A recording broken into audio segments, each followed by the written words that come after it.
राजस्थान में 2021 की भर्ती का जैसे ही रिजल्ट आता है, देखिए, प्रभावित रहने के लिए तो क्या है, सेल्फ मोटिवेशन होता है। अपने पेरेंट्स का आशीर्वाद, उनकी जो उम्मीदें हैं आपसे, वो सबसे ज़्यादा मोटिवेट करती है।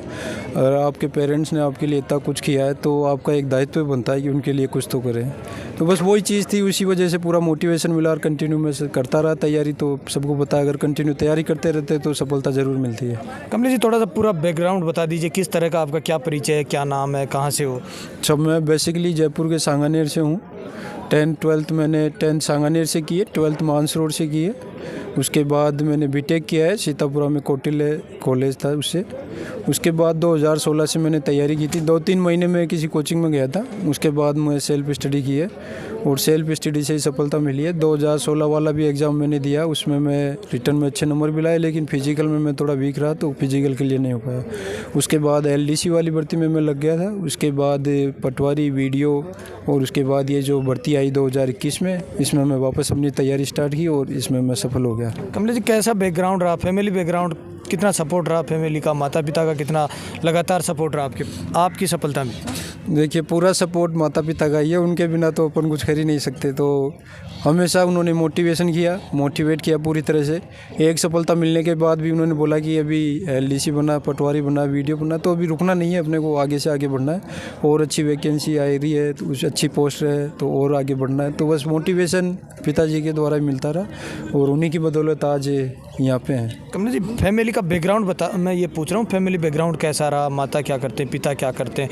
आप फिर बता रहे हो कोचिंग भी मैंने ज्वाइनिंग करी, कई बच्चे ऐसे रहते हैं उनके पास कोचिंग के पैसे नहीं रह पाते हैं, तो मैं आपके पहले बैकग्राउंड बता दीजिए। देखिए, बैकग्राउंड ठीक रहा, पिताजी ने पूरा सपोर्ट किया। वो AA पोस्ट थे सेक्रेटरी में, तो पैसे की ऐसी कोई दिक्कत आई नहीं कभी भी। जो चीज़ की ज़रूरत थी वो सारी चीज़ें अवेलेबल थी। माताजी हाउसवाइफ है और पिताजी जॉब में थे गवर्नमेंट में, तो ऐसी कोई दिक्कत आई नहीं पैसे की। कमलेश जी जो बच्चे 2-4 नंबरों से रह जाते हैं, जैसे आप 2021 भर्ती में टॉप करे, तो ऐसे बच्चे जो कम मार्क्स से रह जाते हैं, वो बच्चे, उन बच्चों को क्या मोटिवेशन करना चाहोगे?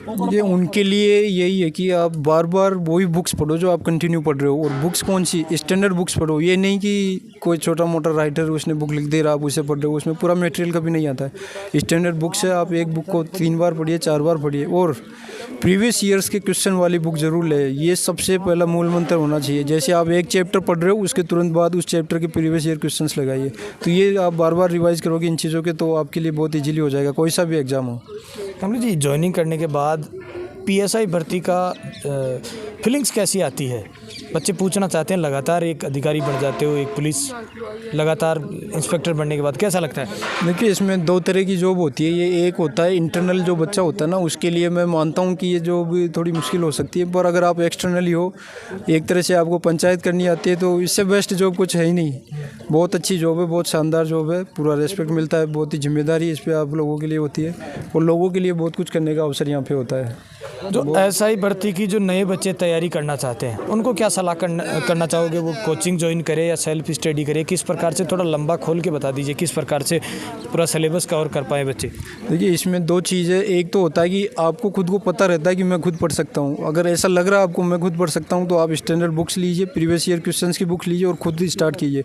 जो बच्चा सेल्फ स्टडी करता है उससे बेस्ट तो कुछ हो ही नहीं सकता। बाकी कोचिंग की उनको ज़रूरत है जिनका कॉन्फिडेंस कम है, क्योंकि एक बार उनको लग जाता है कि मैं कोचिंग जाया हूँ, तो उनको यूँ कॉन्फिडेंस आ जाता है कि मैं क्लियर हो जाऊँगा, एग्जाम पास कर दूँगा। तो ये खुद के ऊपर डिपेंड करता है। बाकी अगर आपको लगता है कि पार नहीं पड़ने वाली, तो आप 100% कोचिंग जाइए। कोचिंग जाने से आपको कॉन्फिडेंस बिल्ड होगा और रिवाइज करने के लिए आपको अच्छी क्वांटिटी में मटेरियल मिल जाएगा, फालतू की चीज़ें नहीं मिलेगी। तो वो आप पे डिपेंड करता है कि आप क्या करना चाहते हैं। आपका पक्ष मजबूत कौन से पेपर में रहा? फर्स्ट पेपर रहा या सेकंड पेपर रहा? किस प्रकार से आपकी तैयारी रही? देखो, बेसिकली मेरा मजबूत पक्ष तो हिंदी वाला ही रहा। 200 नंबर का मार्क्स पेपर होता है, तो इसमें से 175 के आसपास थे मेरे। GK वाले पेपर में मेरे 142 के आसपास मार्क्स थे। तो पेपर तो दोनों ही पढ़ने पड़ेंगे, इक्वल वेटेज देना पड़ेगा। हाँ, फिर भी कोई सब्जेक्ट अगर वीक हो तो कोशिश कीजिए कि दूसरे सब्जेक्ट में आप उसके मार्क कंपनसेट कर सको। क्या कुछ लग रहा है नई भर्ती आ रही है तो कब तक आ रही है, क्या संभावनाएं लग रही है? नई भर्ती का तो देखो यही है कि आप बिना भर्ती के सोचे समझे तैयारी करते रहो, क्योंकि भर्ती कभी भी आ सकती है और वो निकल जाएगी कब ये पता भी नहीं लगेगा। तो इसलिए आप कंटिन्यू तैयारी करते रहो। भर्ती आएगी कि नहीं आएगी वो गवर्नमेंट के हाथ में, आप अपना काम करती रहिए। सफलता का श्रेय किसको देना चाहेंगे? सफलता का श्रेय माता पिता को है, गुरुजनों को है और मेरे सभी जो दोस्त मित्र हैं उन सभी लोगों को है कि उन्होंने मित्रों को करने का क्या कारण है? क्योंकि जब कई बार ऐसा लगता है आपको कि यार मैं अब छोड़ देता हूँ, मुझे जॉब करना चाहिए क्योंकि जिम्मेदारियाँ आपकी बढ़ जाती है समय निकलने के साथ साथ, तो उस वक्त क्या होता है कि अपन अपनी कुछ चीज़ें होती है वो अपने दोस्तों के साथ शेयर कर लेते हैं, कुछ चीज़ें अपने पेरेंट्स के साथ शेयर करते हैं, तो वो अपने को थोड़ा मोटिवेशन कर देते हैं कि यार एक बार और ट्राई कर ले, एक बार और ट्राई कर ले। तो उससे क्या होता है कि आप मेंटली थोड़ा इक्विलिब्रियम हो जाता है तो उस चीज़ से। तो इसमें क्या कुछ क्या एज हो गई, अब शादी करने का क्या विचार है? शादी तो हो चुकी है मेरी, 2017 में शादी हो गई थी और शादी होने के बाद ही मैं 4 जॉब लग चुका हूँ। उससे पहले मैं बेरोजगार था, शादी हुई थी। हाँ। तो ये मेरी जो वाइफ है उनका बहुत सपोर्ट मिला उसे, बेसिकली उनकी बदौलत ही आज मेरे पास 4 जॉब है। तो शादी के बाद तो और भी अच्छा पढ़ सकते हो, पढ़ सकते हैं। बहुत सपोर्ट मिलता है, बहुत सपोर्ट मिलता है। आपकी कई जिम्मेदारियाँ आपकी कम हो जाती है, घर की जिम्मेदारियाँ जो वाइफ संभाल लेती है कई जिम्मेदारियाँ, तो उससे आप अच्छी ट्राई कर सकते हो। अगर आपका बढ़िया कॉम्बिनेशन चल रहा है उस वाइफ के साथ तो बहुत अच्छा सपोर्ट मिलेगा। ये हमारे साथ है कमलेश जी जो सांगानेर से बता रहे हैं। और भी इनसे कोई एडवाइस की आपको ज़रूरत पड़ेगी तो मैं इनके कमेंट आपको मैसेज के अंदर डालता रहूँगा। आप देख रहे हैं तेज़ मीडिया ग्रुप और मैं हूँ तेजपाल। जय हिंद, जय भारत। कहीं ना कहीं अचरोड़ क्षेत्र में विनोद जी शर्मा का, जिनका 147वीं रैंक से ऑल राजस्थान के अंदर सिलेक्शन हुआ था पीएसआई भर्ती के अंदर, मैं उसी टाइम भी विनोद भाई से दावा किया था कि जैसे इनका ज्वाइनिंग होती है, सिलेक्शन होता है, मैं इनका वहाँ जहाँ ज्वाइनिंग होगी वहाँ से इंटरव्यू करूँगा। और आज हमारे साथ है बातचीत करने के लिए। विनोद जी, पहले तो बहुत बहुत बधाई हो आपको गवर्नमेंट जॉब ज्वाइनिंग करने के लिए। शुक्रिया तेजपाल जी।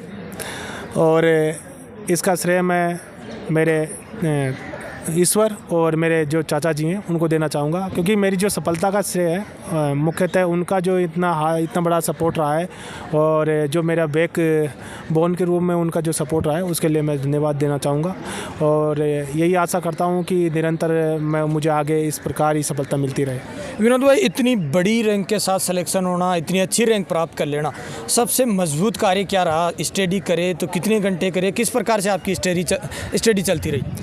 जी बिल्कुल तेजपाल जी, मैं जब 2021 में ये भर्ती आई थी, उससे पहले भी 2016 की जो सब इंस्पेक्टर भर्ती थी उसमें मेरी 600 और एक 42वीं रैंक थी सब इंस्पेक्टर में, लेकिन किसी कारणवश मेरा इसमें पूर्ण रूप से या फिर अंतिम रूप से सिलेक्शन नहीं हो पाया, जिसके चलते मैं निरंतर परेशान रहता रहा। और फिर भगवान ने चाहा और ये भर्ती 2021 में पुणे आई, और पुणे जब ये भर्ती आने के बाद में मैंने निरंतर अपनी सफलता सुनिश्चित करने के लिए तैयारी करते रहा, और 8 से 9 घंटे जब भर्ती का जो फॉर्म लगा था उस समय करता रहा, और जैसे एग्ज़ाम की डेट आई उस समय मैं 12 से 13 घंटे कंटिन्यू इसकी स्टडी किया मैंने।